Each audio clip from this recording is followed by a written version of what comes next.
Hello students, स्वागत है आपका साइंस पार्क यूट्यूब चैनल पर। आज हम आपके लिए लेकर आ गए हैं 2017 का सेट सी लेकर आ गए हैं। 12th क्लास बायोलॉजी सब्जेक्ट का है। पिछले जो 2016 से हमने जो सोल्व कर लिए हैं उसका जो प्लेलिस्ट का लिंक है डिस्क्रिप्शन बॉक्स में डाल दिया जाएगा। वीडियो को आप लास्ट तक देखना। ये वीडियो आपके लास्ट मिनट रिवीजन के लिए, बेस्ट प्रैक्टिस के लिए है, रिवीजन के लिए है।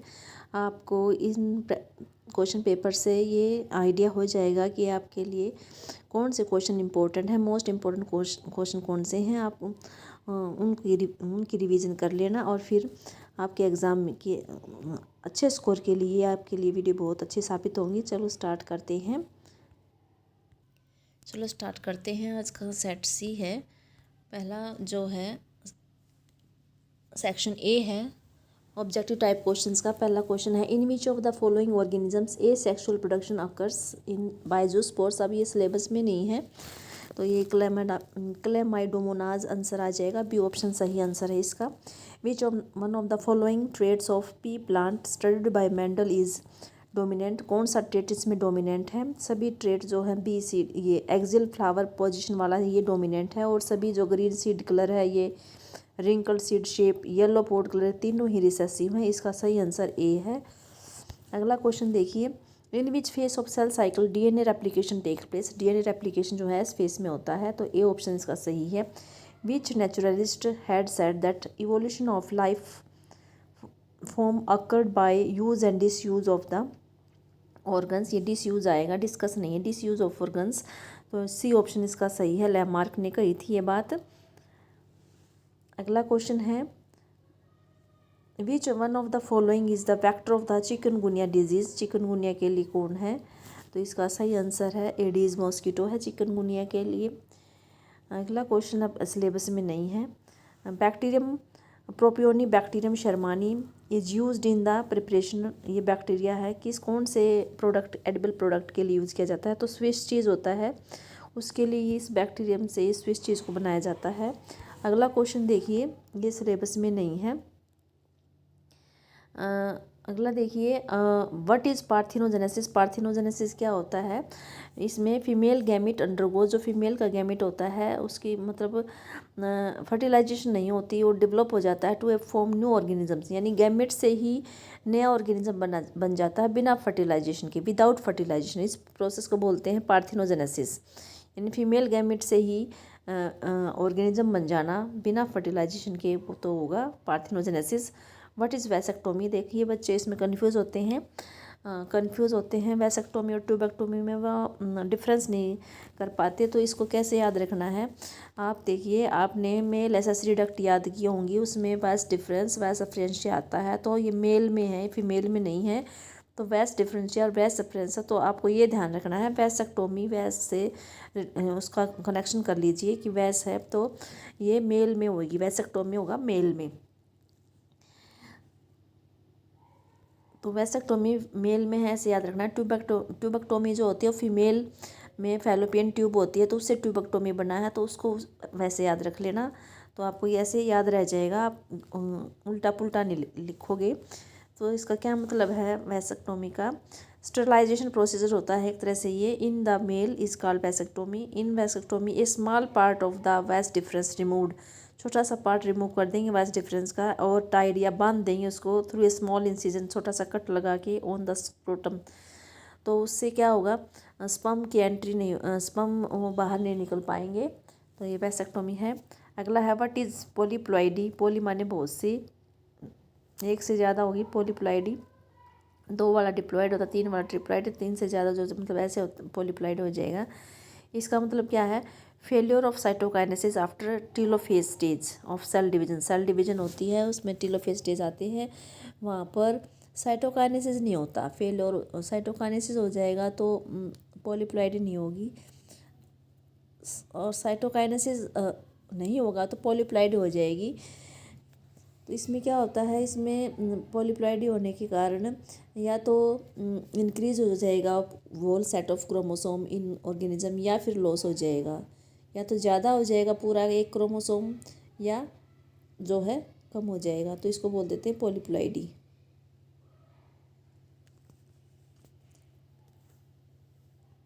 Failure of cytokinesis after telophase stage of cell division results in an increase in a whole साइटो, इसमें इंक्रीज होगा, डिक्रीज नहीं होगा, इंक्रीज होएगा, इसलिए पॉलीप्लाइड हो जाएगा, पूरा का पूरा सेट क्रोमोसोम का जो है इंक्रीज हो जाएगा, इसलिए इसको पॉलीप्लाइड बोल देते हैं। एन्यूप्लाइडी में होता है इंक्रीज या डिक्रीज, लेकिन इसमें जो होता है ये इंक्रीज होना है, इसमें पॉलीप्लाइडी में इंक्रीज होता है सिर्फ। What is stratification in an ecosystem, stratification क्या होता है इकोसिस्टम की? Vertical distribution of different species occupying different level in an ecosystem is called stratification, यानी अलग अलग डिस्ट्रीब्यूशन हो जाना स्पीसीज में किसी डिफरेंट लेवल पे, तो उसको बोलते हैं स्ट्रैटिफिकेशंस। अब हमारा जो है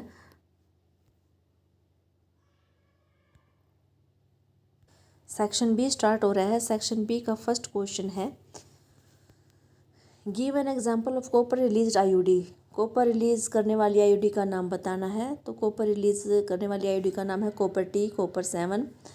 फिर पूछा how does it help in preventing pregnancy, pregnancy को कैसे रोकते हैं ये आईयूडी। ये जो आईयूडीज़ हैं ये phagocytosis of sperm with in the uterus, मतलब जितनी भी आईयूडी हैं वो सभी क्या करती हैं, फैगोसाइटोसिस को बढ़ा देती है स्पर्म की। और जो कॉपर आयन रिलीज होते हैं वो स्प्रेस कर देते हैं स्पर्म मोटिलिटी को और फर्टिलाइजिंग कैपेसिटी ऑफ स्पर्म को।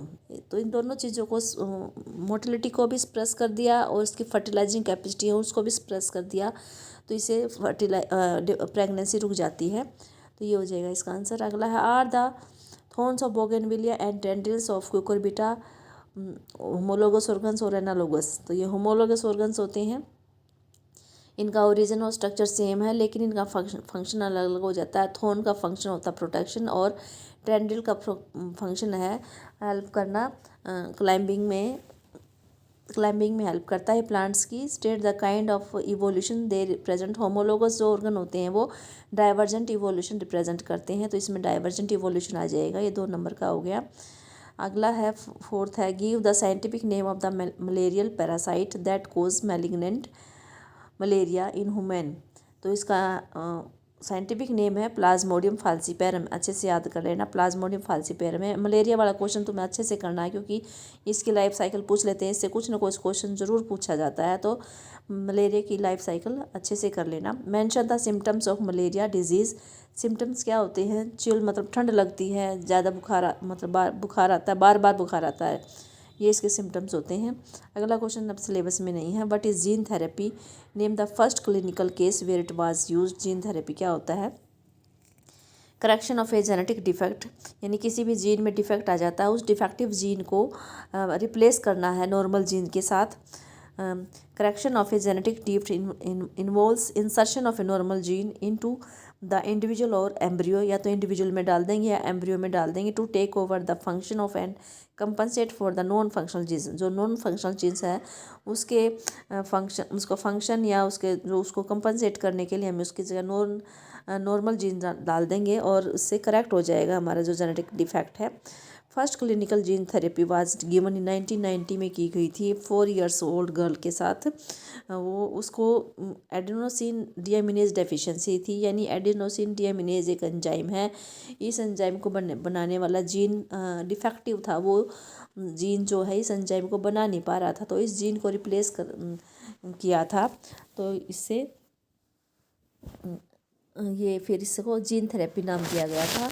अगला क्वेश्चन है what is mutualism, give any 2 examples of this population interaction.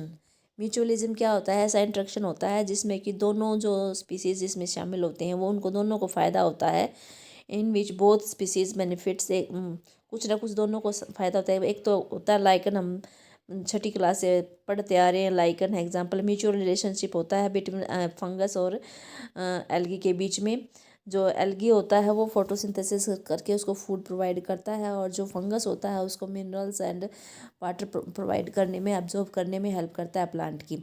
Second है माइकोरिजा, ये भी एसोसिएशन है between fungi and the roots of the higher plants. इसमें जो फंजाई है वो अब्जॉर्प्शन ऑफ एसेंशियल न्यूट्रिएंट्स में हेल्प करता है फ्रॉम द सॉइल, जैसे कि उसमें लाइकन में भी ऐसा ही करता है ये। और जो प्लांट है, while the plant in turn provides the, जो फूड है वो फंजाई को प्लांट प्रोवाइड कर देगा, और फंजाई जो है ये मिनरल्स वगैरह जो है अब्जॉर्प्शन में हेल्प करता है। तो लाइकन में भी ऐसा ही है और इसमें भी ऐसा ही है। तो अगला क्वेश्चन देख लेते हैं। How do climatic factors affect process of decomposition in ecosystem. Ecosystem में जो डिकम्पोजिशन का प्रोसेस में उसमें क्लाइमेटिक फैक्टर कैसे प्रभावित डालते हैं। देखिए क्लाइमेटिक फैक्टर क्या होते हैं। टेम्परेचर है हो गया, मॉइस्चर हो गया। ज़्यादा टेम्परेचर है और वार्म कंडीशंस हैं वो फेवर करता है डिकम्पोजिशन को। और जो लो टेम्परेचर है और एनारोबिक कंडीशन जो होती हैं, लो टेम्परेचर हो गया, कम मॉइस्चर हो गया, इससे भी डिकम्पोजिशन रेट घट जाती है। और एनारोबिक कंडीशन जो होती हैं यानी एनारोबिक कंडीशन का मतलब होती है जब ऑक्सीजन एब्सेंट होती है, उससे भी क्या होता है ये डिकम्पोजिशन घट जाती है। Decomposition largely and oxygen requiring process है। डिकम्पोजिशन में ऑक्सीजन बहुत ज़्यादा रिक्वायर होती है, तो ये ऑक्सीजन पे डिपेंड करता है। हाई लिग्निन हो, काइटिन रिच डेट्रिटस हो, डिकम्पोज कर देते हैं स्लोली। लेकिन अगर शुगर हो या नाइट्रोजन रिच डेट्रिटस हो तो वो उसका डिकम्पोजिशन फास्टर होता है। तो ये हो गए इसके फैक्टर। अगला क्वेश्चन देखिए, state any two uses of biodiversity in agriculture. Agriculture में बायोडाइवर्सिटी की क्या रोल है। तो फर्स्ट रोल क्या है, natural pest control and pollination. Natural pest control हो जाता है और पोलिनेशन हो जाता है। Diverse ecosystem foster beneficial insects, birds, micro organisms, suppress pest को ग्रोथ को रोक देते हैं। और एसेंशियल पोलिनेशन में जो है जैसे for crops, reducing reliance on chemical pesticides, मतलब इसके बहुत सारा फ़ायदा होता है बायोडाइवर्सिटी का नेचुरल पेस्ट की कंट्रोल करने में। जितनी ज़्यादा बायोडाइवर्सिटी में मतलब फूड चेन है, जो फूड चेन अच्छी होगी, एक इंसेक्ट को दूसरा खाएगा, दूसरे को अगला खाएगा, इस तरह से मतलब कि पेस्ट कंट्रोल हो जाएगा। पॉलिनेशन में ज़्यादा इंसेक्ट्स होते हैं, ज़्यादा और एनिमल्स होंगे तो ज़्यादा पॉलिनेशन में हेल्प करते हैं। सेकंड है soil fertility and health maintenance. Diverse soil micro organism होते हैं, मतलब सॉइल में जो माइक्रो ऑर्गेनिज्म होते हैं उनकी संख्या ज़्यादा होती है। ज़्यादा होने के कारण जो है उसमें न्यूट्रिएंट साइकिलिंग अच्छी जल्दी जल्दी होएगी। इससे क्या होगा, सॉइल स्ट्रक्चर पर इम्प्रूव हो जाएगा, इससे प्लांट की ग्रोथ भी अच्छी होएगी। तो प्लांट हेल्दी होएंगे और सॉइल एरोजन भी नहीं होगा। ये इसके फ़ायदे हो गए। अगला जो हमारे उसमें नहीं है, सिलेबस में नहीं है। अब हमारा सेक्शन से स्टार्ट हो गया है शॉर्ट आंसर टाइप क्वेश्चन वाला। इसमें क्वेश्चन है, during his studies on jeans in Drosophila that were sex linked. Drosophila के सेक्स लिंक पर स्टडी की गई थी, मॉर्गन ने की थी, टी एच मॉर्गन ने। उसने F2 पॉपुलेशन की जो फिनोटाइप रेशो थी वो 9:3:3:1 से डेविएट हो गई थी, यानी इससे अलग हो गई थी। Explain the conclusion he arrived at. तो क्या कंक्लूजन निकलना था वो बताना है हमें कि भाई वो डेविएशन कैसे आई, क्या हुआ था। देखिए टी.एच. जो मॉर्गन है उसने क्या कंक्लूजन निकाला था कि the deviation from the expected 9:3:3:1 ये मेंडेलियन रेशो थी। इससे उसकी मॉर्गन की जो रेशो आई थी वो डेविएट हो गई थी। वो किस कारण हुई थी, वो जेनेटिक लिंकेज के कारण हुई थी। Where genes for different traits are located on the same chromosome, यानी कि अलग अलग ट्रेड के जो जीन्स होते हैं वो एक ही क्रोमोसोम पे होते हैं, लोकेटेड होते हैं। And tend to be inherit together, और जब वो एक जनरेशन से अगली जनरेशन में जाते हैं तो वो एक साथ जाते हैं, यानी लिंक हैं वो सारे के सारे। जो जीन है वो ट्रेट जो हैं, उन ट्रेट के जो जीन हैं वो लिंक होते हैं एक क्रोमोसोम के साथ ही। एक क्रोमोसोम पे उसकी लोकेशन है तो एक साथ अगली पीढ़ी में चले जाते हैं। उसने ये पाया कि he found that the parental combination जो था were much higher than non parental combination. जो उसका रेशो था पेरेंटल कम्बिनेशन का वो ज़्यादा था, और नॉन पेरेंटल कम्बिनेशन जो नए कम्बिनेशन बने थे, नॉन पेरेंटल कम्बिनेशन को बोलेंगे जो नए बने थे, उनका रेशो कम था। की कंक्लूजन्स क्या निकाला उसने, लिंकेज ये किस कारण हुआ था। एक तो लिंक जीन जो थे लिंक्ड थे, gene situated on the same chromosomes are linked, वो लिंक्ड थे एक दूसरे से। Meaning they do not assort independently, वो इंडिपेंडेंटली असोर्ट नहीं कर सकते, वो अलग अलग नहीं जा सकते, एक साथ जा रहे हैं। तो यही मेंडल से अलग हो गया। मेंडल ने तो कहा था कि सभी जो जीन्स हैं वो इंडिपेंडेंटली असोर्ट करते हैं, लेकिन टी.एच. मॉर्गन ने कहा कि जीन्स लिंक्ड हैं और वो एक साथ अगली नेक्स्ट जनरेशन में जा रहे हैं। Physical association, the physical association of genes on a chromosome is responsible for the deviation. जो उनका आपस में फिजिकली एसोसिएशन है उससे भी क्या है, उसमें डेविएशन आ गई है। Recombination frequency, genes that are close together, जो जीन्स पास पास थे वो टाइटली लिंक्ड होते हैं, यानी कि वो कभी सेपरेट होंगे ही नहीं, वो टाइटली लिंक्ड होते हैं, उनमें लो रिकम्बिनेशन होती हैं, और यानी नए वेरिएशंस नहीं आती उनमें, वैसे के वैसे रहते हैं। वाइल दोज फर्दर अपार्ट, जो दूर होते हैं वो टाइटली लिंक नहीं होते, वो लूजली लिंक होते हैं, उनमें संभावना है ज़्यादा रिकम्बिनेशन की, ज़्यादा वेरिएशंस आने की। Sex linkage, the genes studied were located specifically on the X chromosomes, जो जीन हैं जो स्टडी किए गए हैं वो ज़्यादातर जो हैं वो सेक्स एक्स क्रोमोसोम पे होते हैं, इसलिए भी ये देखा गया है। जैसे उसने 2 क्रॉस किए थे TH मॉर्गन ने, 2 डाई हाइब्रिड क्रॉस करके किए थे मॉर्गन ने। क्रॉस ए क्या दिखाता है, crossing between gene Y and W, Y और W के बीच में देखो वाई और W दिखा रखा है। क्रॉस बी शोज़, दूसरा क्रॉस जो है बी वाला, ये क्या शोज कर रहा है, ये दिखा रहा है जीन W और M में, यहाँ WM है, यहाँ YW है, तो इसमें YW हो गया, W कॉमन हो गया अब इनमें, ठीक है।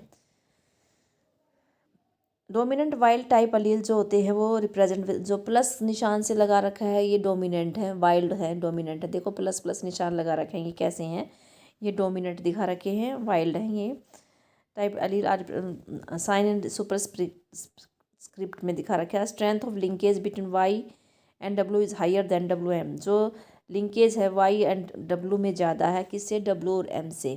देखो क्यों ज़्यादा है, यहाँ इससे पता चल रहा है कि जो YW बिल्कुल पास हैं, येलो वाइट वाला जो जीन है पास है, और इसमें देखिए WM है दूरी, डिस्टेंस से शो कर रखे दूर है, जो दूर होते हैं उसमें क्या होती है रिकम्बिनेशन की जो है उसमें लिंकेज कम होती है, डिस्टेंस ज़्यादा है लिंकेज कम होगी, और डिस्टेंस कम है लिंकेज ज़्यादा, हाईली लिंक्ड होंगे, टाइटली लिंक्ड होंगे, और ये बी वाले जो है लूजली लिंक्ड है, और ए वाले हैं ये टाइटली लिंक्ड है। देखिए जब इनकी वो गैमिट बने, जो F1 जनरेशन आई, तो देखिए एक येलो वाला आ गया, एक ब्लू वाला, यानी एक गैमिट इससे मेल से फीमेल से आ गया YW का, एक गैमिट उससे आ गया। तो वाइल्ड टाइप देखिए ये वाला वाइल्ड टाइप हो गया, जो हमारा फीमेल है ये वाइल्ड टाइप क्यों बन गया, क्योंकि प्लस वाला जो होता है वो डोमिनेंट होता है, तो ये डोमिनेंट वाला ही यहाँ शो हो कर रहा है।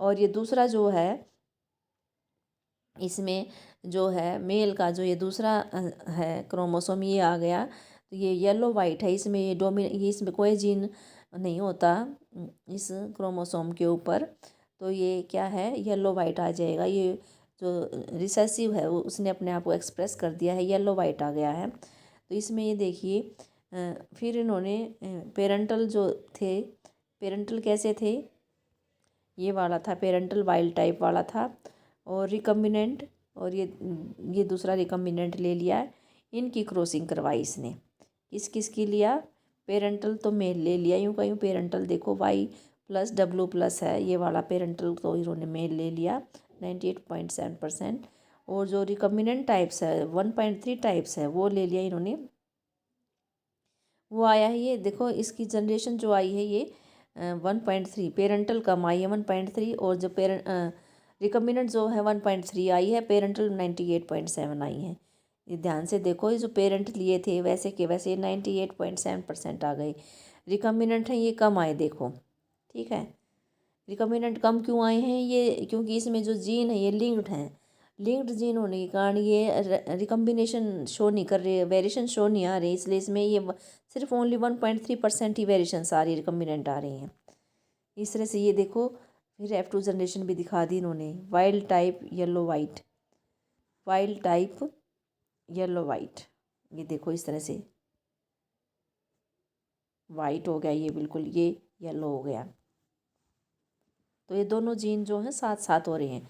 इसमें देखो ये दूर दूर हैं वाइट मिनिएचर वाले, ये वाइल्ड टाइप जो है ये बन गया इधर वाला, ये वाइट मिनिएचर हो गया, ये वाइल्ड टाइप ये उल्टे हो गए, यानी कि फिर पेरेंटल में देखो 62.8% आ गए, और रिकम्बिनेंट 37.2 आ गई, यानी यहाँ रिकम्बिनेशन ज़्यादा हो गई। फिर यहाँ वाइल्ड टाइप बन गया, मिनिएचर आ गया, वाइट मिनिएचर वाइट, इस तरह से इन पे जो क्रोमोसोम पे जो इनकी लोकेशन है ट्रेट की, इनके जीन की, अगर वो पास है तो वो लिंक्ड हैं, उसमें रिकम्बिनेंट कम बनेंगे। और जो जीन है वो अगर दूर दूर है क्रोमोसोम पे तो उनकी रिकम्बिनेशन ज़्यादा हो जाएगी। इस तरह से ये इसमें दिखाया गया है। अगला क्वेश्चन क्या है?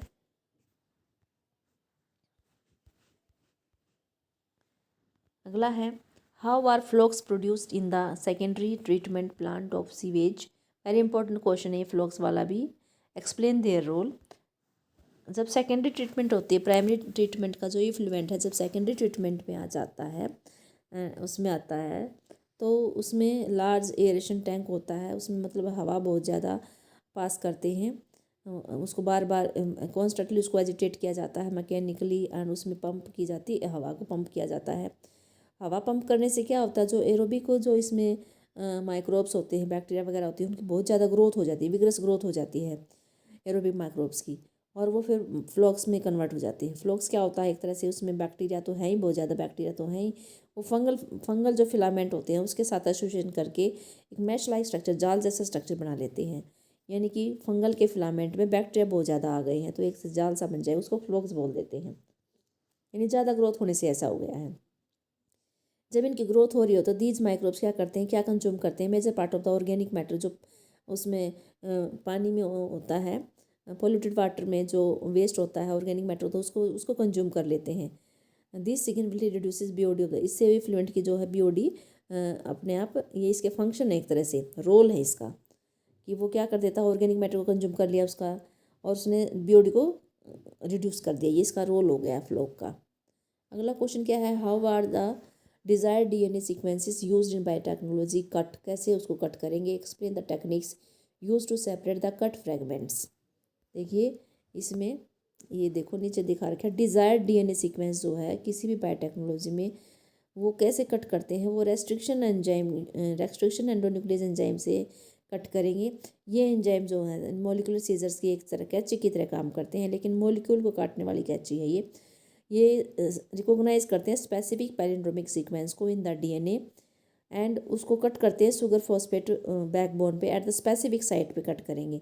The cut fragments are then separated, फिर हमने कट कर लिया है उसको फिर हम सेपरेट करेंगे एक्रोस जेल इलेक्ट्रोफोरेसिस। वो इलेक्ट्रोफोरेसिस कैसे होगा, cutting of DNA by restriction endonuclease results in the fragments of DNA.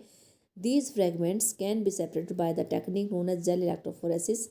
Since the DNA fragments are negative, हमें पता है कि जो DNA fragments होते हैं उस पर नेगेटिव चार्ज होता है, और इनको सेपरेट कर सकते हैं हम by forcing them to the move toward the anode. इनको एनोड की तरफ मूव करवा के इनको अलग कर सकते हैं under the electric field through the medium. एक मीडियम लेंगे हम, इसमें मीडियम का नाम है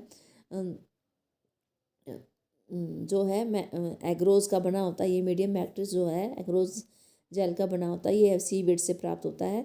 डीएनए फ्रेगमेंट्स जो होते हैं वो सेपरेट हो जाती हैं और उनके साइज़ के अकॉर्डिंग सेपरेट हो जाते हैं through the sieving effect provided. जो एग्रोज जेल है ये सीविंग वो इफेक्ट शो करता है, उनमें से डीएनए पास करते हैं। The smaller the fragment size the farther it's moves. ये देखिए ये दिखा रखे हैं इसमें, 4 वेल दिखा रखे हैं। 4 वेल जो है इसमें हमने ऊपर जो है 1 2 3 4 उनमें हमने डीएनए डाल दिया, और डीएनए के जो फ्रेगमेंट हो चुके हैं, जो लार्जेस्ट फ्रेगमेंट हैं वो ऊपर हो गए हैं, और जो नीचे जो आ रहे हैं वो स्मॉलेस्ट हैं। यानी कि हमें ऐसे इसको, ये जेल होता है इसके अंदर, उसको हम कर लेंगे, स्मॉलेस्ट नीचे आ जाएगा, लार्जेस्ट ऊपर रह जाएगा। इसमें वी कैन सी, फिर हम कैसे दिखेंगे इसको, ऑरेंज कलर बैंड दिखाई देंगे हमें डीएनए इथिडियम ब्रोमाइड डालेंगे स्टेन।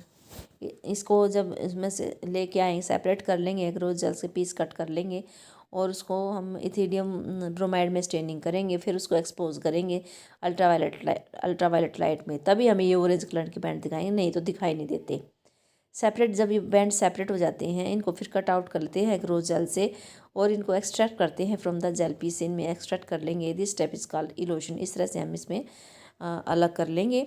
अगला क्वेश्चन देखिए, explain the treatment of adenosine adenosine deaminase deficiency by genetically engineered lymphocytes why is this treatment not permanent, ये ट्रीटमेंट परमानेंट क्यों नहीं होती? देख लीजिए इसका आंसर क्या है। डिनोसिन डीएमिनेज डेफिशिएंसी है। दिस एंजाइम इज क्रूशियल होता है for the immune system to function, immune system के काम तभी काम करेगा जब ये एंजाइम होगा। तो इसका फर्स्ट स्टेप क्या है जीन थेरेपी के अकॉर्डिंग? इसमें से हम उसमें से ब्लड, पेशेंट के ब्लड में से पेशेंट का ब्लड लिया, उसके ब्लड से हमने लिम्फोसाइट्स निकाल लेते हैं, आइसोलेट कर लेते हैं। फिर इसको कल्चर में ग्रो कर लेते हैं, बाहर निकाल के लिम्फोसाइट की हमने बाहर कल्चर में, बाहर बॉडी से बाहर इसकी हमने कल्चर कर लिया। फिर एक फंक्शनल एडीए सीडीए यूजिंग ए रेट्रोवायरल वेक्टर, एक रेट्रोवायरल वेक्टर लेके उसमें हमने एडीए की वो जो बना रखी है कम्प्लीमेंट्री डीएनए की बना रखी है, उसको हम इसके साथ इंट्रोड्यूस कर देंगे, लिम्फोसाइट्स के अंदर डाल देंगे। यहाँ पर ये फिर इसमें डालने के बाद इसके अंदर डाल वेक्टर से यूज़ करके इसमें डाल दिया हमने। फिर इस लिम्फोसाइट्स को हम वापस से पेशेंट के अंदर डाल लेंगे, जो हमने कल्चर की थी, कल्चर की हुई हमने लिम्फोसाइट्स में एडीए सीडीए ने डाल दिया उसके अंदर, और फिर उसके साथ अटैच हो गया लिम्फोसाइट्स के उसके साथ। वो फिर अब लिम्फोसाइट्स हमने वापस से पेशेंट में डाल दिया। दीज सेल्स आर नॉट, ये जो सेल्स डाली हैं ये मोर्टल होती हैं, यानी इनका भी कोई लाइफ स्पैन होता है, इनकी एक उम्र होती है, समय के साथ ये मर जाती हैं। तो पेशेंट्स को ये मरने के बाद दोबारा से यही लिम्फोसाइट दोबारा चाहिए, यानी पीरियोडिक इन्फ्यूज़न करना पड़ेगा। तो पीरियोडिक बार बार, यानी बार बार जैसे ही इनकी डेथ हो जाती है और बार बार हमें पेशेंट के अंदर ये जो प्रोसीजर करना पड़ेगा। तो इससे इसलिए ये परमानेंटली क्योर नहीं है। अगला क्वेश्चन है, explain with examples how do alien species invasion cause extinction of indigenous species. ये भी एक्सटिंक्शन के बारे में बता रखा है। ये क्या कह रहा है, एलियन स्पीसीज जो होते हैं, एलियन स्पीसीज का इन्वेजन क्या होता है, जब बाहर से कोई स्पीसीज आती है वो जानबूझकर या अनजाने में लेकर उसको इंट्रोड्यूस करते हैं। तो उनमें से कुछ ऐसी होती हैं जो हमने इंट्रोड्यूस की हैं, वो इन्वेजिव हो जाती हैं, बहुत ज़्यादा ग्रोथ करके बहुत ज़्यादा अपनी संख्या बढ़ा लेती हैं। और दूसरी जो हमारी हमारी जो देसी है, हमारी जो नेटिव होती हैं, नेटिव जो स्पीसीज़ होती हैं उनकी संख्या घट जाती है, डिक्लाइन हो जाती है, या वो एक्सटिंक्ट हो जाती हैं। एग्जाम्पल है द नील पर्च, एक नील पर्च थी, एलियन स्पीसीज़ थी, इसको इंट्रोड्यूस किया गया था लेक विक्टोरिया में, इन ईस्ट अफ्रीका की जो लेक थी विक्टोरिया में, उसमें इनको डाल दिया गया था। इससे क्या हो गया था, वहाँ जो नेटिव थी स्पीसीज़ थी सिसलिड फिश की, वो लगभग 200 थी, 200 के आसपास की थी, यूनिक थी वो एक्सटिंक्ट हो गई थी। इतना मतलब उसने अपना इन्वेज बिहेवियर शो किया। नील पर्च ने अपनी इतनी संख्या बढ़ाई कि जो नेटिव थी सिसलिड फिश वो एक्सटिंक्ट हो गई। इस तरह और एग्जांपल है, इन्वेजिव वीड है जैसे कि कैरेट ग्रास पार्थिनियम, ये भी इन्वेजिव है। लेंटाना भी है, बाटा हाइसेंथ भी है, ये भी एनवायरनमेंट को डैमेज करते हैं और जो नेटिव स्पीसीज हैं उनको ख़तरा हो जाता है इनसे। अफ्रीकन कैटफिश क्लेरियस है, इसको भी इंट्रोड्यूस किया गया था कि वे एक्वाकल्चर के लिए भाई मछलियाँ पालेंगे, एक्वेरियम एक्वाकल्चर जो है आवर रिवर्स में नदियों में डाल दिया था इसको, लेकिन इससे क्या है जो नेटिव कैटफिशेस थी उनको बहुत खतरा हो गया था, तो ये इससे खतरनाक हो गई थी। अगला जो क्वेश्चन है हमारा सेक्शन डी है। अब सेक्शन डी स्टार्ट हो गया है, लॉन्ग आंसर टाइप क्वेश्चंस आ गए हैं। हम देखिए लॉन्ग आंसर टाइप क्वेश्चन का हमारा जो पहला क्वेश्चन है वो है draw a diagram of a fertilized embryo sac. ध्यान रखना है, फर्टिलाइज्ड एम्ब्रियो सैक का डायग्राम पूछा है इन्होंने, of flowering plant, label all its cellular components, फिर इसकी लेबलिंग करनी है, सभी सेलुलर कंपोनेंट्स के बारे में बताना है। और इसका बी पार्ट है, 2 पार्ट में दे रखा है। पहले वाला तो जो है 3 नंबर का है, दूसरे वाला 2 नंबर में है। फिर उसकी एंडोस्पर्म की डेवलपमेंट बतानी है। तो पहले डायग्राम देख लेते हैं। ये देखो फर्टिलाइज्ड एम्ब्रियो सैक है। फर्टिलाइज की क्या पहचान है, ये देखो उसमें जो सिनर्जिड्स हैं वो डिजर्नेट होते दिखाई देंगे। एक जाइगोट बना होता है माइक्रोपाइलर एंड पे, बीच में जो सेंट्रल सेल है प्राइमरी एंडोस्पर्म सेल है पीईसी, इसमें एक जो है ट्रिप्लॉइड न्यूक्लियस दिखाई देगा, प्राइमरी एंडोस्पर्म न्यूक्लियस बोलेंगे इसको। नीचे जो एंटीपोडल जो चैलेंजर एंड पे होते हैं वो डिजेनेटिक एंटीपोडल सेल्स होती हैं। डिजेनेटिक ये किसका वो हो गया, फर्टिलाइज्ड एम्ब्रियो सैक है। फिर इन्होंने उसके फंक्शन पूछे हैं। एंडोस्पर्म की डेवलपमेंट के बारे में पूछा है। Endosperm develops from the diploid primary endosperm nucleus से ये डेवलप होता है ये। और ये PEN बनता किससे है, ये ट्रिपल फ्यूजन से बना होता है। देखो बीच में ये PEN है, इससे एंडोस्पर्म बनेगा। और ये PEN जो है ट्रिपल फ्यूजन से बना है। ट्रिपल फ्यूजन का मतलब क्या होता है, एक मेल गैमीट आ जाएगा और जो दो पोलर न्यूक्लियाई यहाँ सेंट्रल सेल में थी वो और मेल गैमेट जो उनका फ्यूज़न होने से ट्रिपल फ्यूज़न होता है विद इन एम्ब्रियो सैक के अंदर ही होता है ये सब काम सब दिस डेवलपमेंट प्रीसीड्स एम्ब्रियोजनी, यानी कि ये जो एंडोस्पर्म की फॉर्मेशन है एम्ब्रियो फॉर्मेशन से पहले होता है, क्योंकि इसको एम्ब्रियो को न्यूट्रिशन प्रोवाइड करना होता है, इसलिए जो है एंडोस्पर्म पहले बनेगा, एम्ब्रियो से बाद में बनेगा। The primary endosperm cell divides, जो प्राइमरी एंडोस्पर्म सेल्स थी PEC थी, वो बार बार डिवाइड होती रहती हैं और एक ट्रिप्लॉइड बना देती हैं, ट्रिप्लॉइड एंडोस्पर्म टिश्यू बना देती हैं। क्या बना देती हैं, ट्रिप्लॉइड एंडोस्पर्म टिश्यू सेल्स। अब ये ट्रिप्लॉइड एंडोस्पर्म टिश्यू है, इसकी जो सेल्स हैं, इस टिश्यू की जो सेल हैं उसमें बहुत सारा रिजर्व फूड मटेरियल होता है और ये न्यूट्रिशन प्रोवाइड करेगा डेवलपिंग एम्ब्रियो को। अभी अभी मैंने जैसे बताया आप लोगों को कि पहले एंडोस्पर्म बनता है। In the most common type of the endosperm development, जो मोस्ट कॉमन टाइप है एंडोस्पर्म डेवलपमेंट की, उसमें क्या होता है, जो PEN होता है प्राइमरी एंडोस्पर्म न्यूक्लियस है उसकी सक्सेसिव न्यूक्लियर डिवीजन होती है, यानी न्यूक्लियस की बार बार डिवीजन हो जाती है। न्यूक्लियस की बार बार डिवीजन को बोलेंगे हम free to give rise to free nuclei, बहुत सारे न्यूक्लियाई हो जाते हैं। This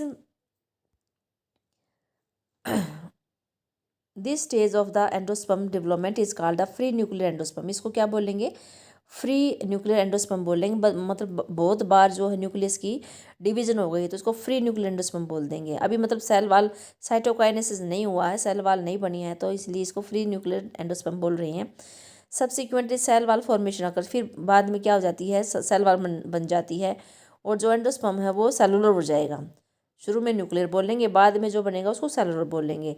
number of free nuclei formed before cellularisation varies greatly. जो न्यूक्लियाई की जो संख्या होती है फ्री न्यूक्लियाई की वो वेरी करती है, अलग अलग उसमें अलग अलग होती है। जो कोकोनट वाटर होता है उसमें जो है वो फ्री न्यूक्लियर एंडोस्पर्म होता है, made up of thousand of nuclei होते हैं। And the surrounding white kernel is the cellular, उसके बाहर जो वाइट कर्नल होता है वो सेलुलर एंडोस्पर्म होता है। तो ये इसका एग्जाम्पल भी हो गया। अगला क्वेश्चन देख लेते हैं। Draw a diagram of LS of an embryo of grass. Grass के एम्ब्रियो का एलएस डायग्राम ड्रॉ करना है, उसकी लेबलिंग करनी है ऑल पार्ट्स की, और ये भी 2 पार्ट्स में है। और सीड्स, कौन से 2 एडवांटेजेस जो सीड्स ऑफर करता है फ्लावरिंग प्लांट्स के, ये 2 नंबर में है। इस तरह ये क्वेश्चन हो जाएगा। देखिए डायग्राम देखिए, बिल्कुल आप इजी है ऐसे ये बना लेना, बिल्कुल ऊपर स्कूटेलम बना देना अच्छे से, ऐसे हाथ सा उठा रखा है ऐसे हो गया। ये कोलियोप्टाइल हो गया ऊपर वाला पोर्शन, ये शूट एपेक्स, ये एपीब्लास्ट हो गया, नीचे रूट निकलती है, ये रूट कैप के ऊपर जो होती है शीथ कवरिंग ये कोलियोरिजा होती है, ये रेडिकल है, रेडिकल के ऊपर रूट कैप है, रूट के ऊपर कोलियोरिजा है। तो इसका एलएस है, ये 3 नंबर में पूछा गया है। 2 नंबर में पूछा गया है seeds offer several advantages to the angiosperms. पहला है रिप्रोडक्टिव प्रोसेस, जैसे कि पोलिनेशन और फर्टिलाइजेशन जो होती हैं वो पानी पर डिपेंड नहीं करती, लेकिन जो सीड फॉर्मेशन है वो डिपेंड करता है, पानी पर डिपेंड करेगा। Seeds have better adaptive strategies for dispersal. Seeds के पास बहुत मतलब बेटर अडेप्टिव रजिस्ट्रेशन होती है, ये स्ट्रेटजीज होती हैं डिस्पर्सल के लिए। अलग अलग एपिट हम सीड को लेकर जाकर दूसरी जगह पर हम उसको उगा सकते हैं और वो अपनी स्पीसीज़ को जो हेल्प कर सकता है। थर्ड है द हार्ड सीड कोट, इसकी सीड की जो कोट होती है वो हार्ड होती है, वो प्रोटेक्शन प्रोवाइड करता है यंग एम्ब्रियो को। बीइंग प्रोडक्ट्स ऑफ, अब ये सीड जो बनता है वो सेक्सुअल प्रोडक्शन से बनता है, तो इसमें नए कम्बिनेशन बनते हैं, जेनेटिक कम्बिनेशन बनते हैं, इसे ये वेरिएशन भी लेकर आते हैं। और वेरिएशन ही पता है जो है उसमें नेचुरल सिलेक्शन में हेल्प करती है। अगला क्वेश्चन देखिए, right the specific location and the function of the following sales. ये भी पार्ट में ही दे रखा है, 3 और 2 के पार्ट में दे रखा है। तो लिडिक सेल है, इसका लोकेशन बताना और फंक्शन बताना है। लिडिक सेल जो है इंटरस्टिशियल सेल होती है, इसका दूसरा नाम इंटरस्टिशियल सेल भी होता है। ये इंटरस्टिशियल स्पेस में होती है। और इंटरस्टिशियल स्पेस कहाँ होती है?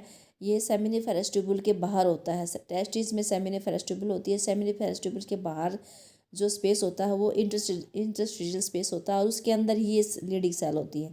फंक्शन क्या है? ये सिंथेसाइज करती है और सीक्रेट कर देती है टेस्टिकुलर हार्मोन, उनको एंड्रोजन बोलते हैं, जैसे टेस्टोस्टेरोन हार्मोन हो गया। सर्टोली सेल क्या है?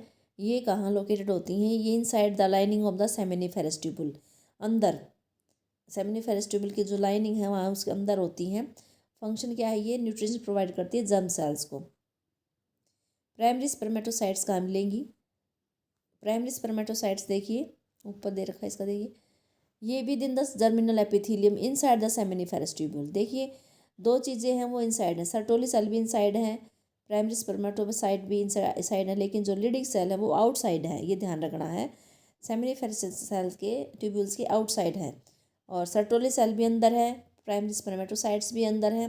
अब फंक्शंस क्या हैं? They undergo meiosis first to form the secondary spermatocytes. Primary से उसे सेकेंडरी बनेगा, वो म्योसिस 1 से बनेगा। तो ये 3 नंबर का था। इसके 2 नंबर वाला पोर्शन देखिए, explain the role of accessory glands in women male reproductive system. अब एसेसरी ग्लैंड्स होते हैं मेल में, वुमेन मेल में, उनके क्या जो हैं रोल हैं। Role of women male accessory glands, secretions of seminal vesicles. 3 जो ग्लैंड्स होते हैं एसेसरी ग्लैंड्स हैं, seminal vesicles, prostate and bulbourethral. Seminal और बल्बो दोनों पेयर में होता है, प्रोस्टेट सिंगल होता है। ये क्या करते हैं? कंस्टिट्यूट बनाते हैं seminal plasma, which is rich in, fructose में रिच होता है, उसमें कैल्शियम भी ज़्यादा होता है, सर्टेन एंजाइम्स भी होते हैं। तो इसने सेमिनल प्लाज्मा बनाने में हेल्प कर दी तीनों की सिक्रीशन ने।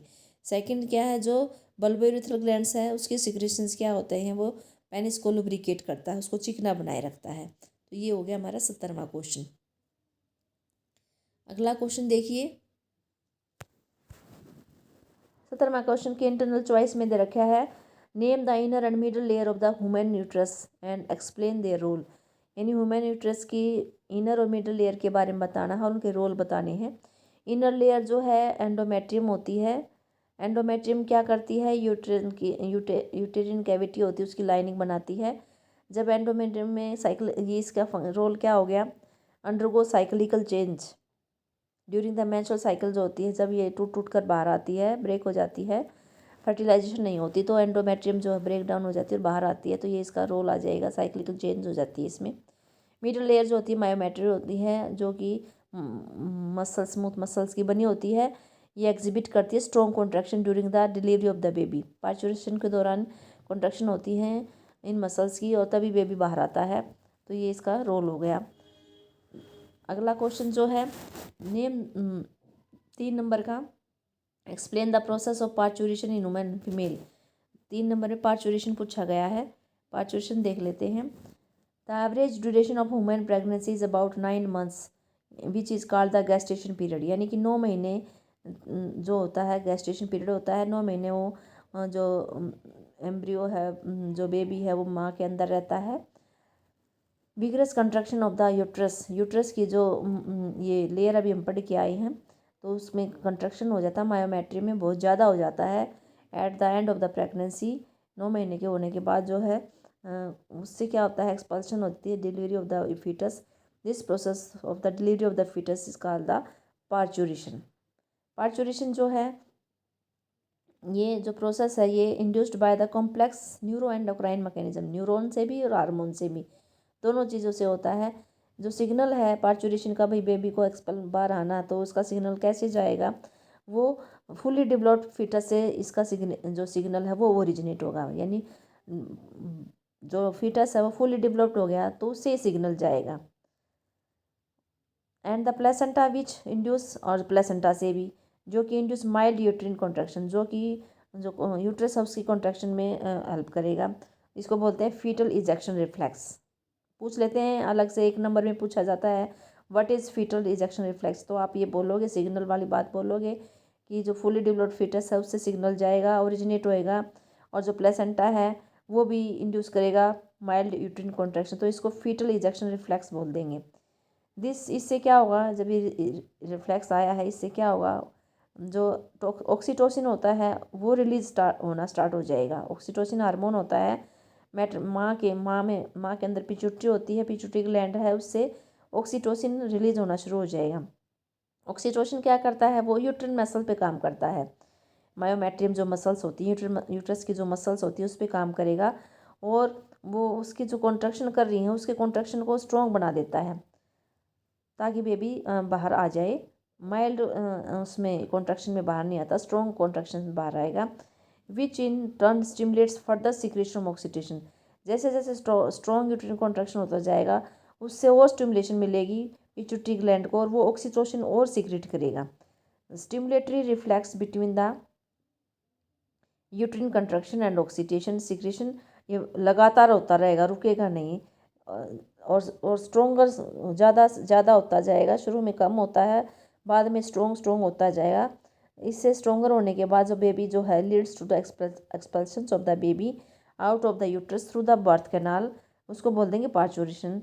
सम आफ्टर द इन्फेंट डिलीवर, जब इन्फेंट की डिलीवरी हो जाती है, the placenta is also expelled out of the uterus, placenta भी बाहर आ जाता है। तो ये पार्चुरेशन ऐसे होता है।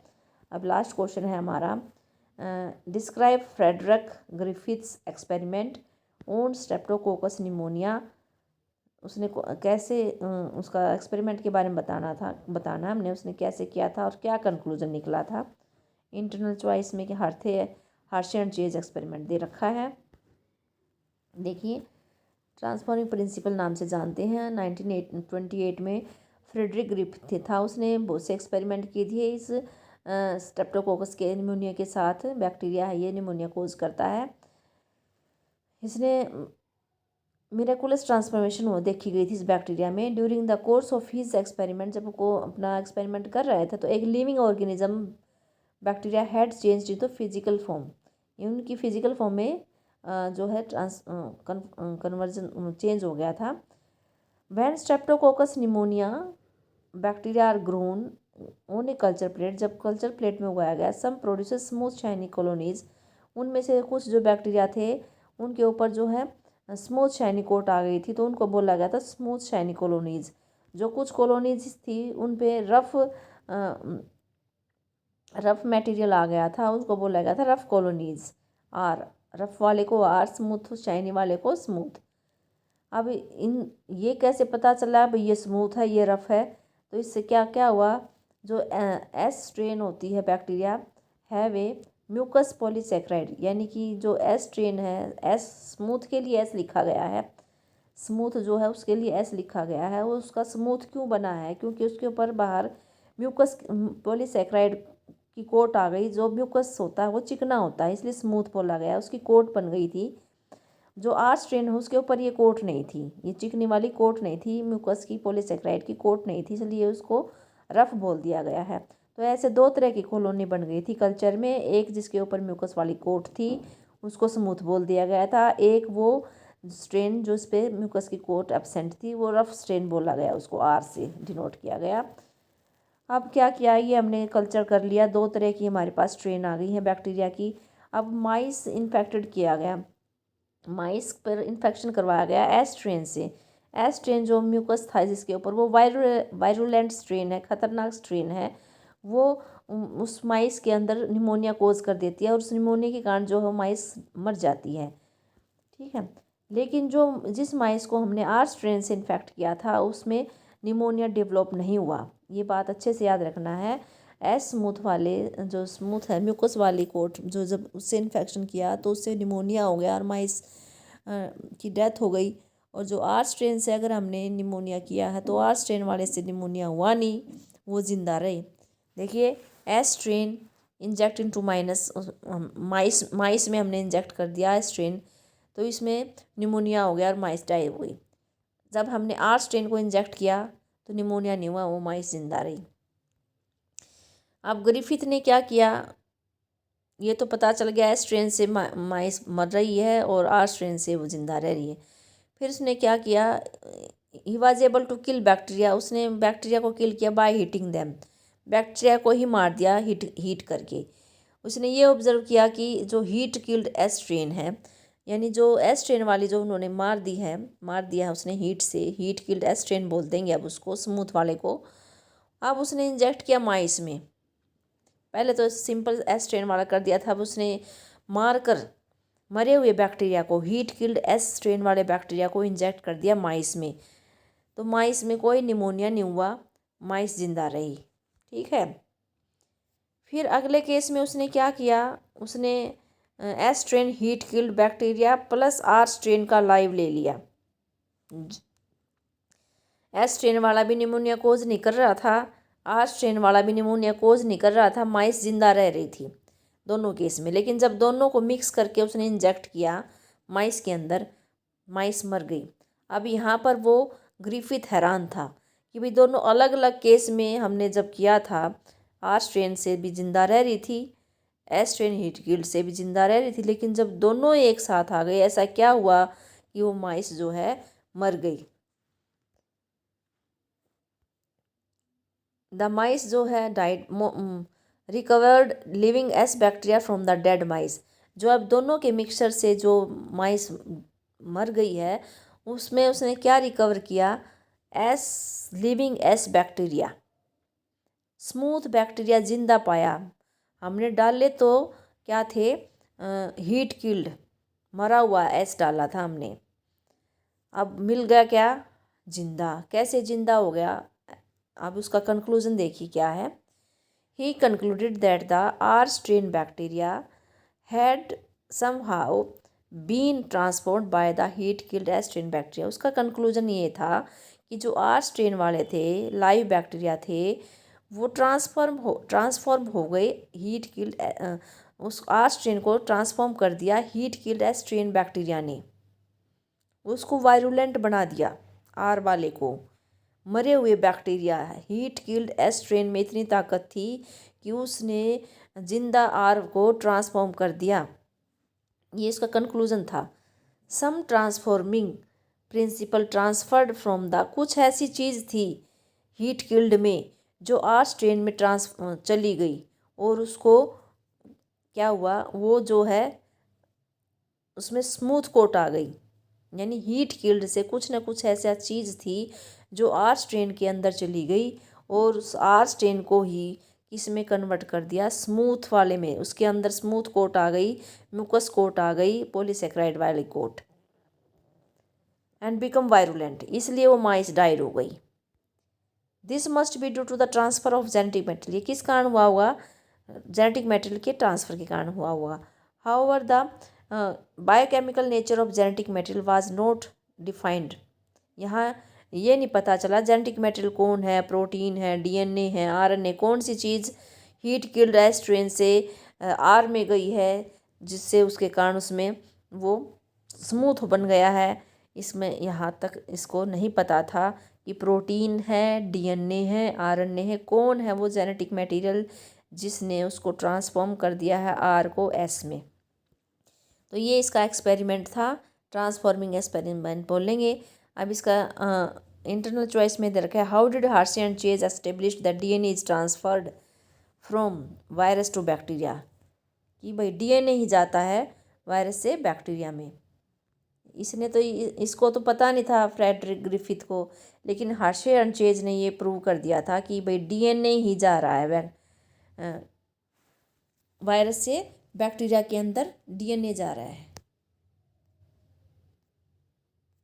ये देखिए इसने बता दिया था कि डीएनए जो है वो जेनेटिक मटेरियल है। अनइक्विवोकल स्पष्ट रूप से इसने प्रूफ दे दिया था कि DNA is the genetic material came from the, experiment किए थे इन्होंने Alfred Hershey and Martha chase ने 1952 में। दे वर्कड, उन्होंने वायरस के साथ काम किया, वो वायरस के साथ काम किया था जो बैक्टीरिया को इन्फेक्ट कर देता था। उस वायरस को बोलते हैं बैक्टीरियोफाज या फेजिस भी बोल देते हैं। बैक्टीरियोफेज जो होता है वो वायरस है, ये किसी के साथ अटैच हो जाता है बैक्टीरिया के साथ, एंड इसका जो जेनेटिक मटेरियल है वो बैक्टीरिया सेल के अंदर, वायरस का जो जेनेटिक मटेरियल वो बैक्टीरिया सेल में एंटर कर जाता है।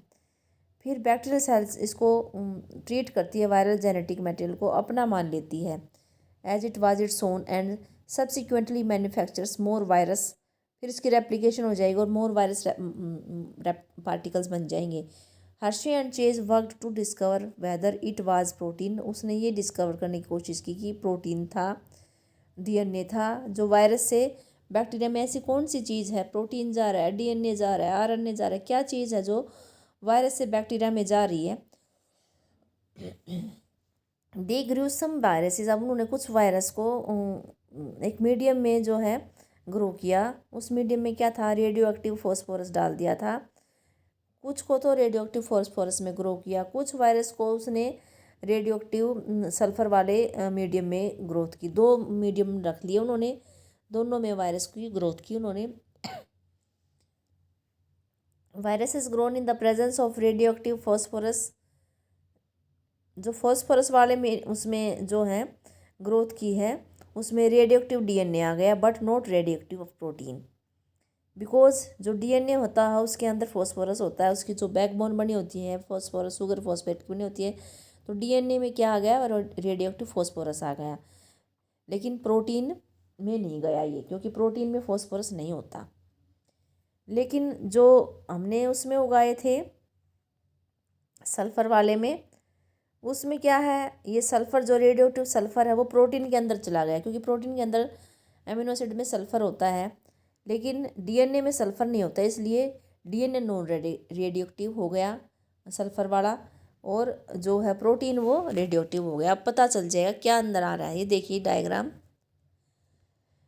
ये देखिए पहले वाला देखिए, ये बैक्टीरियोफेज दिखा रखा है। इसमें जो ब्लैक कलर में है वो जेनेटिक मटेरियल दिखा दिया, रेड कलर में प्रोटीन कोड दिखा दी, और ये रेडियो एक्टिव सल्फर वाले हो गए। यानी सल्फर किस में है, सल्फर है हमारा इसमें प्रोटीन कोट में, जो रेड पोर्शन है वो रेडियो एक्टिव वाला दिखा रखा है। तो रेड पोर्शन है, यहाँ सल्फर है। अब ये देखिए रेड कोट, इसमें ये बैक्टीरिया है, इसके साथ अटैच हो गया वायरस। लेकिन ये देखिए अंदर ब्लैक वाला पोर्शन गया है, रेड वाला तो बाहर ही रह गया। जब इसका सेंट्रीफ्यूगेशन वगैरह करते हैं तो ये सुपरनेटेंट में आ जाता है, ये रेड वाला पोर्शन, और जो है ये ब्लैक वाला पोर्शन है, ये जो होस्ट है बैक्टीरिया है उसके अंदर जाके इसके साथ अटैच हो जाता है और वो उसके साथ रिप्लिकेट कर लेता है और अपनी कॉपी बना लेता है। तो ये इसमें बैक्टीरिया के अंदर कोई रेडियो एक्टिव डिटेक्ट नहीं हुआ। रेडियो एक्टिव जो सल्फर था वो सुपरनेटेंट में मिला, जो प्रोटीन थी वहाँ पर मिला। इसका मतलब अंदर क्या गया है, डीएनए गया है, प्रोटीन तो बाहर ही रह गया। अब दूसरे केस में पक्का करने के लिए ये देख लेते हैं क्या वास्तव में डीएनए गया है। अब ये देखिए जो रेड पोर्शन है ये रेडियो एक्टिव फॉस्फोरस है, यानी डीएनए में होता है, शुगर फॉस्फेट बैकबोन में फॉस्फोरस होता है। अब ये रेड वाला दिखा रखा है, ब्लैक वाला जो है ये प्रोटीन कोट है इसकी। अब ये देखिए प्रोटीन कोट, फिर ब्लैक वाला बाहर रह गया, रेड वाला पोर्शन जो रेडियो एक्टिव था वो अंदर चला गया। रेडियो एक्टिव अंदर जाने से देखो ये डीएनए अंदर चला गया।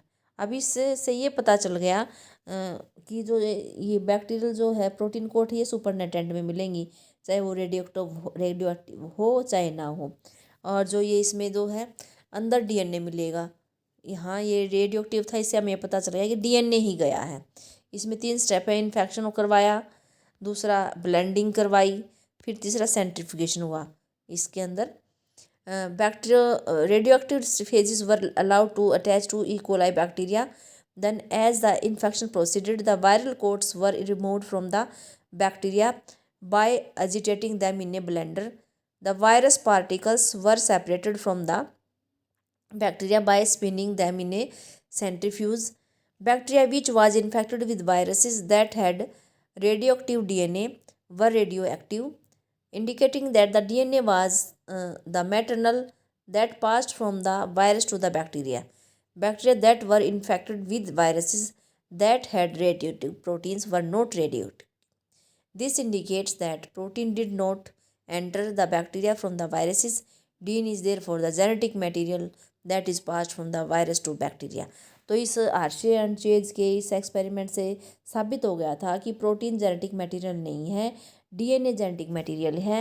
ये वायरस से बैक्टीरिया के अंदर एंटर कर गया है। तो ये हमारा जो है क्वेश्चन पेपर कंप्लीट हो गया है 2017 का सी कोड। आप इसको अच्छे से देखना इस वीडियो को, आपको ज़रूर पसंद आएगी, आपकी परीक्षा में हेल्प करेगी। अगर आपको पसंद आ रही है तो आप वीडियो को लाइक करें, शेयर करें। कोई भी डाउट है तो कमेंट ज़रूर करें। अगर चैनल पर नए हैं तो सब्सक्राइब करें। और भाई अगली वीडियो के नोटिफिकेशन के लिए आपको नोटिफिकेशन का आइकन बटन प्रेस करना पड़ेगा, दबाना पड़ेगा। तो ज़रूर देखिए, अगली वीडियो के में हम 2017 का जो है कोड डी लेकर आए, सेट डी लेकर आएंगे। तो देखते रहिए। Thanks for watching.